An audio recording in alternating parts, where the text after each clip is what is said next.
Nom Nom delivers fresh food with whole ingredients backed by veterinarian science. Science tells us that a dog's health starts in the bowl, so improving their diet is one of the best ways to help them live a long and happy life. Nom Nom's food is full of proteins your dog loves and the vitamins and nutrients they need to thrive. All you have to do is order, pour, and serve. Ready to make the switch to fresh? Order Nom Nom today. Go to https://trynom.com/curveball and get 50% off your first order plus free shipping. That's https://trynom.com/curveball. Plus, Nom Nom comes with a money-back guarantee. If your dog's tail isn't wagging within 30 days, Nom Nom will refund your first order. No fillers, no nonsense, just Nom Nom. Welcome to the Living the Dream podcast with Curveball. If you believe, you can achieve.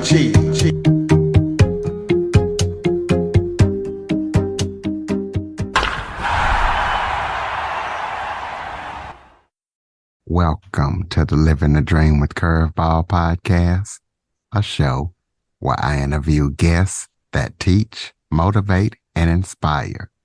Today, I am joined by nurse turned author Laura Renner. Laura suffered a traumatic brain injury in 2021, and she has also had a number of other health scares in the past 5 years. So she started digging into it a little deeper and realized that she suffers from compact post-traumatic stress disorder from her childhood. And so with everything that she's went through, she's decided to put her experiences in her book. So we're going to be talking to her about her story and her book, everything that she's up to. So Laura, thank you so much for joining me today. Thank you so much for having me. I'm very excited to be here. Why don't you start off by telling everybody a little bit about yourself? Sure. So I am a former neonatal intensive care unit nurse, and my life really changed pretty significantly in 2017. I started experiencing a lot of unexplained health problems for a seemingly healthy person in their late 20s. I kept breaking bones. I broke my back in my sleep in multiple places. I developed a blood clot in my lung. Just all of these really strange things that no one could figure out. And I kept seeing specialists, but they were pretty stumped as well. And pretty much no one could come up with any root cause for what was going on with me. So this lasted for a couple of years into 2019. And I kind of just went back to my normal life as a nurse, just continuing on. And then in December 2021, I suffered a traumatic brain injury. I fell backwards onto stone, pretty much head first, and ended up with massive bleeds on top of my brain that required emergency brain surgery. And my neurosurgeon told me after the fact that if I hadn't gone to the hospital when I did, I would have died the next day. So I thought that the brain surgery part would have been the worst, but after that, I had a lot of complications. I ended up having a seizure. I had a very rare medication reaction that can be fatal. And I also ended up developing a new brain bleed and was potentially facing another brain surgery.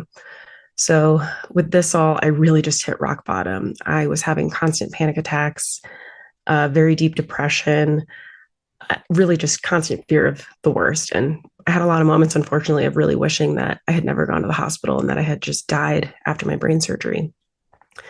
And then one day I just had this realization where if I don't change my mindset, then I am just going to keep making things worse and I could die. So I really just went deep into shifting my mindset in any way that I could. And at this point, since I was recovering from my brain injury, I really couldn't do much. I was mostly just resting. I couldn't look at screens, couldn't read. I was pretty much reliant on podcasts and audiobooks for inspiration. And so I listened to a lot of books, listened to a lot of podcasts about healing and positive mindsets, and did a lot of meditating and visualizing. And really, at this point, I was able to realize that how much power that the mind really has. And through constant intentional work, I was able to really shift my mindset and believe that I was capable of healing, which wasn't something that I really think I thought before. And I ended up being able to heal my brain bleed, and I didn't have to have another brain surgery. And so at this point, I really just decided to go deep into mindset work and personal development. I'm someone who has suffered with anxiety and depression for pretty much the entirety of my life. And the more I was listening to books and podcasts and such about this, I realized how much I was resonating with a lot of the examples of the trauma survivors that they were talking about. A lot of the anxiety, fearfulness, a lot of the similar behaviors. And I've never really identified as having trauma. I knew that bad things happened to me when I was a kid, but I never really quantified it as trauma. But really looking back on it, I had abuse, near-death experiences, really a lot of moments of fear and feeling lack of safety as a child. So I went really deep into trauma healing and started exploring a variety of types, somatic experiencing therapy, EMDR, hypnotherapy. And through all of that, I was able to realize just how much trauma had really shaped a lot of who I was, a lot of my beliefs, my anxiety, my self-shaming, really just a lot of who I identified as. And through a lot of very, very persistent and relentless work, a lot of therapies, I have been able to completely shift my mindset and live such a better life. I've completely transformed my life in every way. My thought patterns, I've rewired just all of those negative beliefs about myself. And really, the last year and a half, I have completely changed almost everything about my life for the better. And I really hope that I can inspire others to do the same. Speaking of inspiring others, for somebody who's looking to heal from trauma, where would you recommend they start? So, trauma healing starting can be really overwhelming. That's how I felt. There are a lot of different tools and different therapies that you can use. And so I think the first place really is looking into just kind of looking online at research or reading books, just really starting anywhere to see kind of what the options are, and what suits you best. For me, starting with somatic experiencing therapy was really the perfect place for me. I'm someone who has always experienced a lot of tension, a lot of pain, and somatic experiencing. Basically, how it works is it helps to release stuck patterns of acute stress or fight or flight, essentially, that are stuck in your body. So you can resolve it and release it. And so for me, that was really great, but that's not the best for everybody. There's a lot of other tools. There's EMDR, which is eye movement desensitization and reprocessing. That's a technique that basically utilizes eye movements to unblock the traumatic memory network so you can resolve emotions and heal. There's craniosacral therapy, which has a lot of similarities to somatic therapy, hypnotherapy as well. There's a lot of different tools that you can use. I think the biggest thing that's most important is doing some research, seeing what sounds best as a fit for you to start with, because there were a lot of therapies that I have done in the last year and a half that would not have been the best starting point for me. Somatic experiencing really spoke to me, and that was what felt best at the time. And I'm really glad that I utilized that first. But I think that's not the best starting place for everyone. Some might be EMDR, some might just be traditional talk therapy or doing some mindfulness and mind body exercises at home, which there's a lot of resources for that online as well. So really just kind of starts with seeing what sounds good and feels good for you and just kind of taking that first step. So when you were going through everything that you were going through, what are some of the ways that you were able to advocate for yourself as a patient? So interestingly, as a nurse, I really struggled with advocating for myself as a patient. As someone who's informed in healthcare and worked in healthcare, I thought that it would have come more naturally to me, but especially as someone recovering from a brain injury, I really struggled with it. And even in my past health scare experiences, I struggled with that as well. Um, it was really overwhelming. And in hindsight, I think the biggest tips that I would give for others would be to really just try to advocate for yourself. I would come in, thinking that I have questions that I would just kind of forget about. And then on my way home, I'd realize, shoot, I didn't ask this question. And this is something that really is important to me and really matters.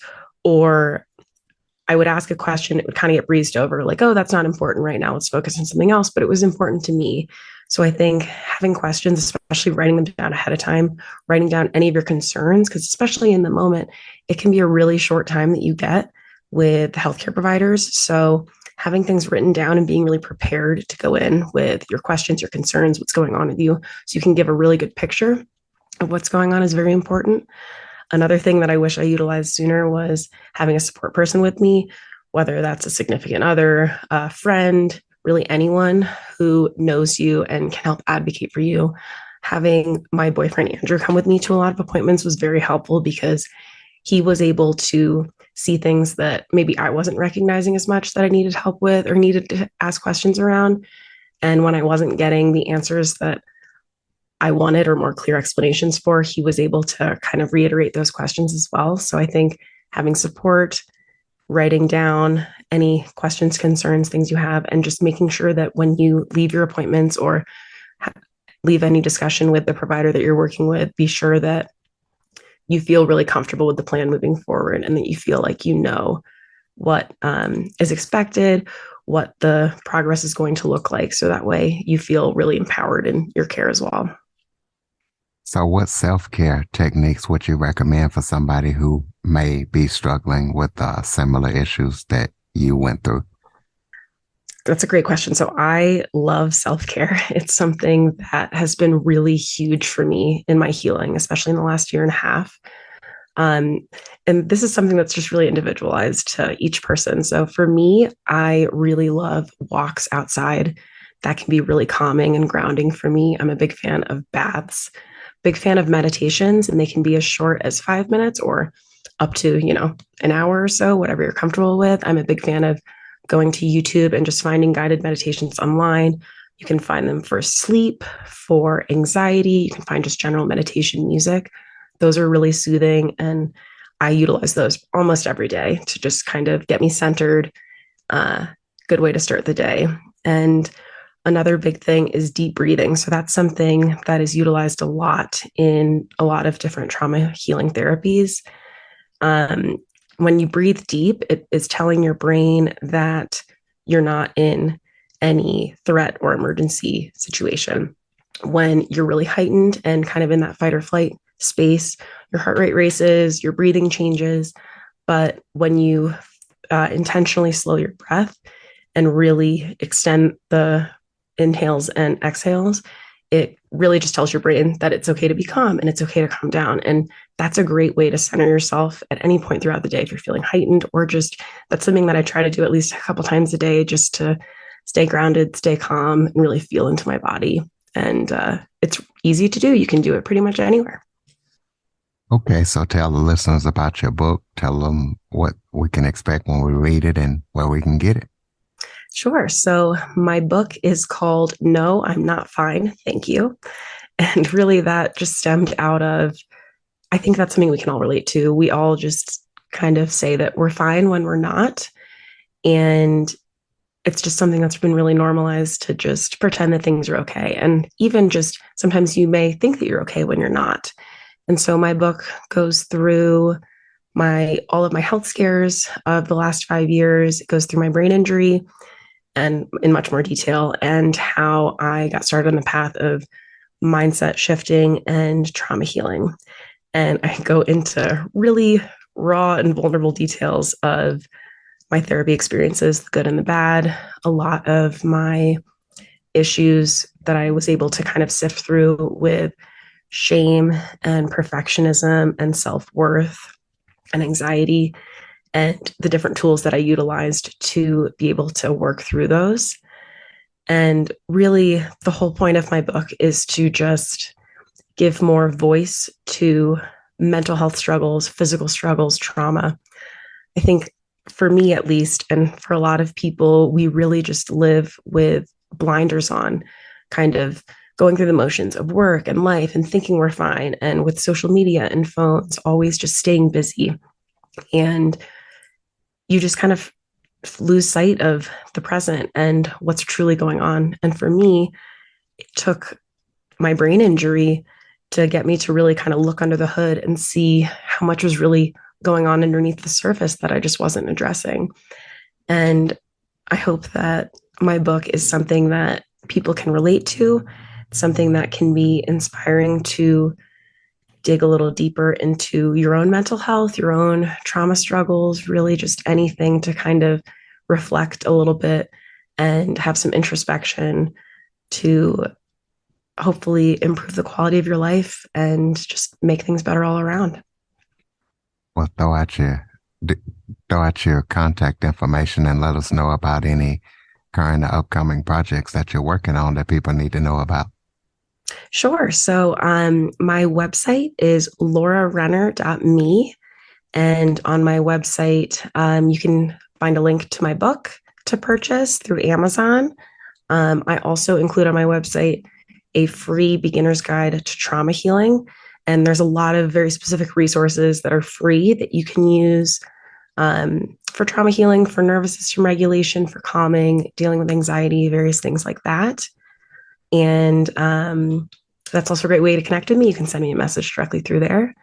I also have an Instagram. My account is Laura_Ren, ENN. And yeah, feel free to send me a message.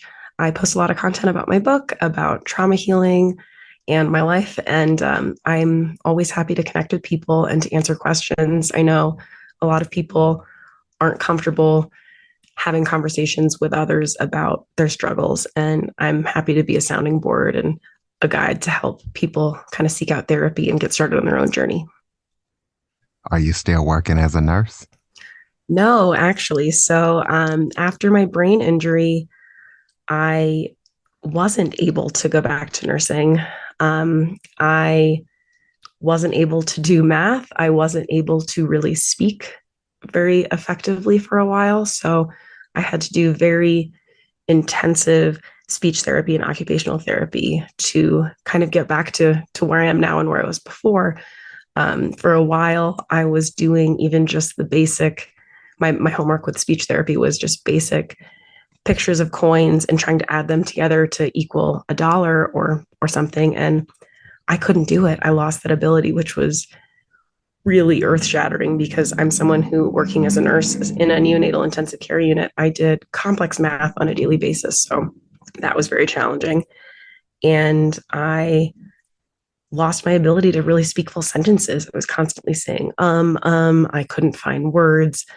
I couldn't even really process what people were saying. And so even though I was able to work really hard through speech therapy and occupational therapy to get to the point that I am now, I really just struggled as a nurse. I was able to recognize after the fact, and this is something that I never would have recognized had it not been for the brain injury, that I was really unhealthy in that work environment.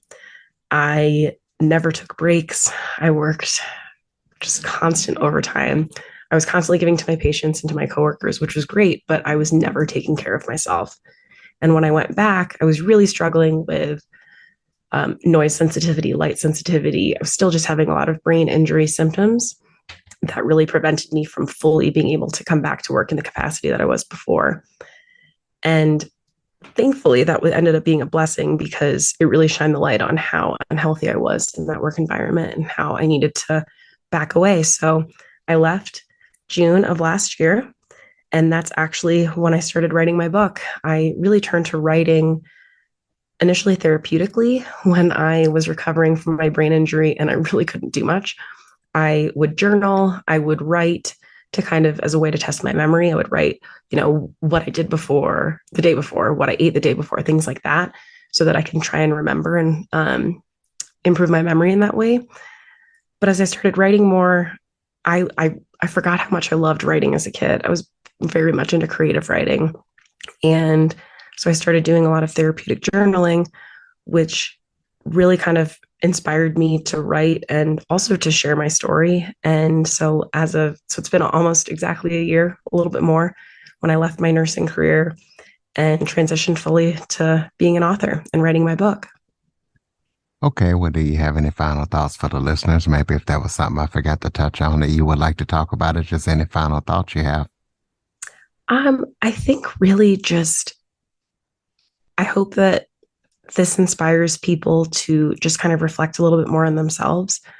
Just the way that our society is now, we're so focused on the next thing and constantly working and constantly doing stuff and, being on our phones and never really focusing on how we feel, how our bodies feel, how our minds feel. Are we resting? Are we taking care of ourselves?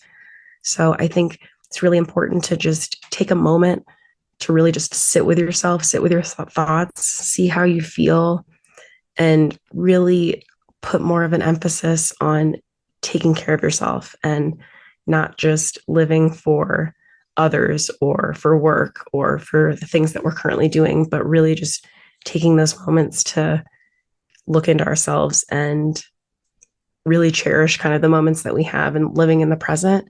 And that can really be transformative in shifting your mind, shifting your mental health, and really improving the quality of your life in so many different ways. All right, ladies and gentlemen, be sure to pick up Laura's book, check out everything that she's up to. Please be sure to follow, rate, review, share this episode to as many people as possible, especially those who might be, struggling with trauma and needing some trauma healing. Laura's definitely an expert in the subject. If you have any guests or suggestion topics, see Jackson102 at cox.net is the place to send them. As always, thank you for listening. And Laura, thank you so much for joining me today and sharing your expertise. Thank you so much for having me.